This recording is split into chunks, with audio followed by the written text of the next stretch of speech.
අපේ ගංගෙයි පාලමේ මේකත් ෆොටෝ එකක් දාන්නම්. මේකත් අද තියෙන මහින්ද මාත්‍යා. හරිද? හැමදාම මේ මහින්ද මාත්‍යාට මම නම් අද වෙනකම් මම පෞද්ගලික පර්සනල් එකක් කියන්නම්. ශ්‍රී ලංකා නිදහස් පක්ෂයට මම මගේ ජීවිත කාලේ ඡන්ද දාලා නැහැ. හරිද? හේතුව මගේ ගෙදරින් කියපු දේ. හරිද? ඊට පස්සේ වත්තේ මගේ සමාජයෙන් සෝෂල් ලීකෙන් ඔක්කොම හදපු දේ තමයි මම දැම්මේ.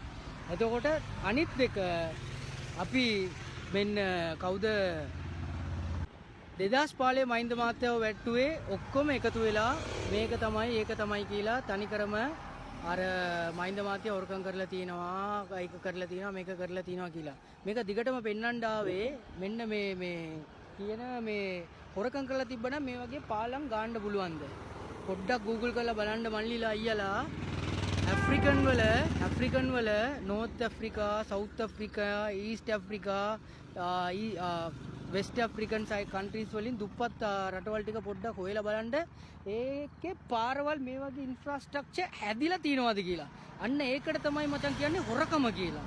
හොරකම කියන්නේ අන්න ඒකට පාලමක් නැහැ. ඒකේ නම් මේ පැත්තට යන්න ක්‍රමයක් නැහැ. බේසික් එක නැහැ, වතුර නැහැ, කරන්ට් නැහැ, මගුලක්වත් නැහැ.